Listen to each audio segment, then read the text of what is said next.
Hey guys, it's QuickyBaby and welcome back to World of Tanks. This video is going to be about a brand new game mode that is currently on the test server and is set to arrive in patch 9.8. The game mode is called Domination. It is a classic capture the flag style game mode in World of Tanks, and it brings in the much hyped respawn system into the game mode. So that's right, if some guy takes you out in a battle, you're going to still be able to get revenge when you respawn. I've got gameplay coming right up from the test server just as I outline what this new event really is and why it'll be an important development for World of Tanks. So the Domination game mode is an event that is going to be running for a short period of time, but obviously based upon the results and how well this is received, it's quite likely to become a full game mode in patch 9.8. The battles are fought between two teams of either 15 or 10 players depending on the map, and the goal is to get more victory points than the enemy team. Well, how do you get victory points, you may be asking? Well, destruction of an enemy vehicle will give your team 1 point. However, if you capture a flag by taking it to a specific capture zone, then that is going to be worth between 5 and 50 points depending on the size of the map. And the game is won when one team gets the required victory points for the map. There are 3 vehicles that will be in this, which are all tier 10. There's the Object 140 Domination variant, the T110 E5 Domination variant, and also the AMX 50B. So irrelevant if you like medium tanks, generic heavy tanks, or some kind of autoloader with an immense amount of firepower, there's going to be something for you.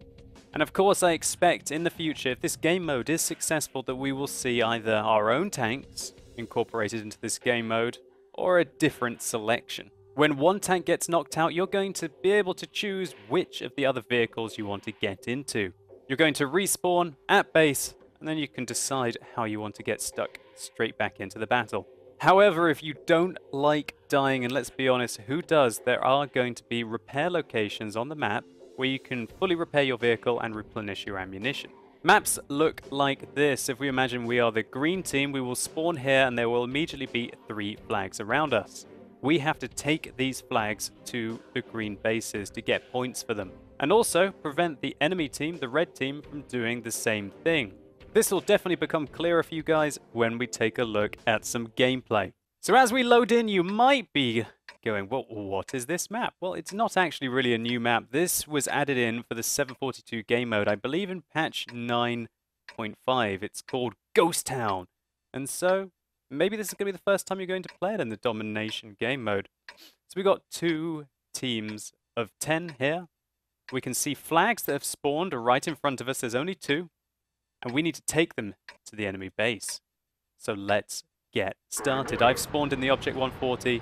This is the medium tank and provides you with great flexibility. We can see there's an AMX 50B on my team who has picked up the flag. Let's try and escort him to our capture circles, which are here and here. We can see where the enemy flags are on the map as well, a feature which I really like, and I am going to go hunting. I leave our AMX 50B. He seems to have a nice crowd of guys with him. He should make it home. I'm going to go on a mission to intercept the flag carrier. Wow, what a snapshot there into him. The first hit. We need to put a lot more into him though, before he reaches his goal, which is to get here on the map. Ghost Town does have a nice series of routes surrounding the actual town, which flag carriers can use to try and get close. We take him down and he drops his flag. We in turn pick up the flag, and here it says flag captured, deliver the flag to the headquarters, and the headquarters start to ping on your map. I really like the way the Wargaming have done the UI. As we drive by one of the repair zones, if I was damaged or I needed more ammunition, I could stop in there for a little bit and get my tank back into the swing of things. So I really like what Wargaming have done with the UI in this Domination game mode. It seems to be very clear, and it just adds that extra bit of spice and variety to World of Tanks. I love this capture the flag kind of combat. So we're rewarded with a nice little jingle and some points for our team. That AMX 50B is very aggressive above us. We track him. You're going to find in this game mode that people don't really mind about losing their tanks so much, and that's fine. I don't really mind dying too much either, as long as I'm getting points for my team. So as we can see, I was one of 3 people who captured the flag. There's the flag capture point there. You get 10 points for a flag capture, and I got 1 point for the kill earlier. Also, your damage is tracked as the game goes on. It's very exciting. Unfortunately for me, I seem to be completely outnumbered here. Caught in the open and absolutely smashed. The nearer you get towards the enemy base, the more dangerous it gets in this domination game mode, and you won't really stay alive for very long. So, while my tank is destroyed, I'm basically just waiting to respawn. And there we go! I'm back in the game, in a T110E5 this time. It really is continuous action. You don't get the stop-start in the garage. If you have a bad game, it doesn't really happen in Domination. You'll have to have multiple. But wait! Did you see the retrack? That was a very important retrack. We've stopped the Object 140 from getting in, and the AMX 50B rams him out of the cap circle nearly, and we pick up his flag and proceed to take them on towards the base. That poor guy, look how close he was. If we hadn't tracked him there, he would have definitely made it into the cap circle. His tank explodes, and that's it. So if you were wondering about seeing hundreds and hundreds of dead tanks, it doesn't happen because after you respawn, your tank does explode. That's great because otherwise certain alleyways in the streets would get clogged up with tanks and you wouldn't be able to pass down them. And also you could hide behind wrecks of tanks, which is hugely advantageous to be able to dominate your opponents. So we picked up 2 flags there, and now we're pushing on towards the enemy base. The whole of the enemy team seem to be here, stopping the 50B from reaching. That T110E5 blocked, but we're going to push him in. Come on, 50B, get into the cap circle before you die. We can do it. Yes! Get another 10 points for our team, and we managed to get on ahead of the enemies. One of our flag carriers went on the right, though. We've got to try and help him out. He's getting singled out by a couple of tanks. Put one into the side of the E5 and try and keep our frontal armor to the 50B. Oh no, there's another flag carrier. 2 flag carriers there.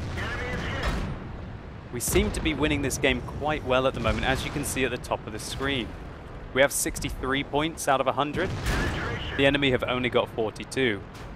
And again, back to the point of how dangerous it is to get this close to the enemy base.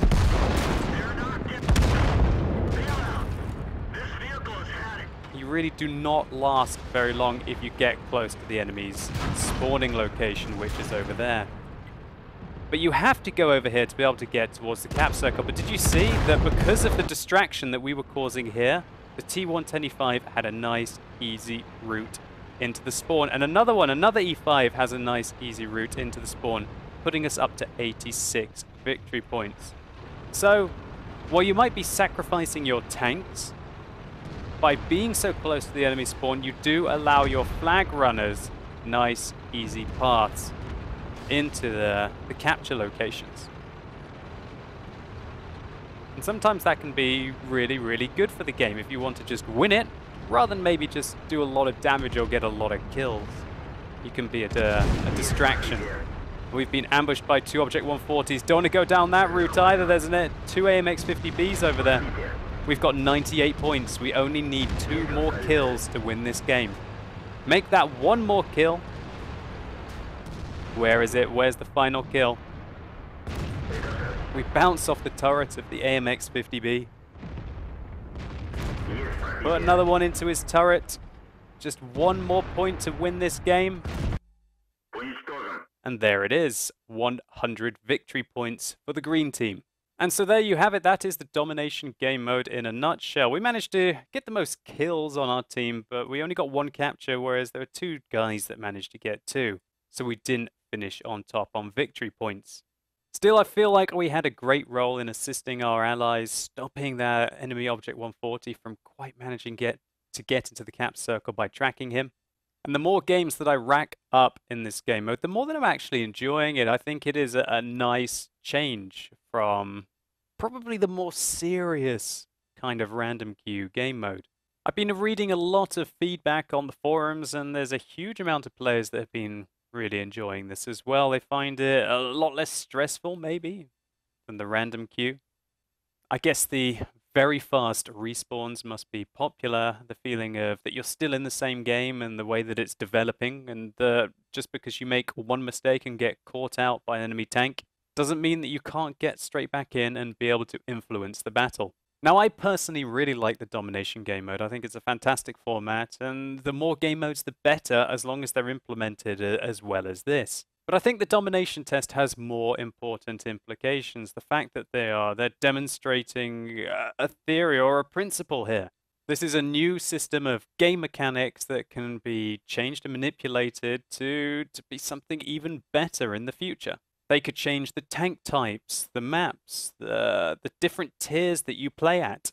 Maybe they could incorporate Domination to the 754 game mode, or even customize this so it's not sort of a both teams having flags, but maybe only one neutral flag, and you have to get in there, secure that flag, and then be able to take it back to your base.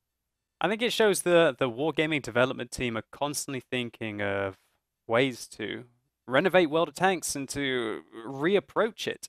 And that can only be a good thing for us, the players. So hopefully you guys enjoyed this video. If you did, please consider giving it a like down below and let me know in the comments what you think about the Domination game mode. Is this your first time seeing it, or have you been on the test server? If you have, what's your general opinion of it? Do you like the respawning? Do you like the capture the flag mechanics? Do you like the victory point system? Let me know what you guys think and why. And as always, thank you so much for watching. You've been epic, and hopefully I'll see you soon.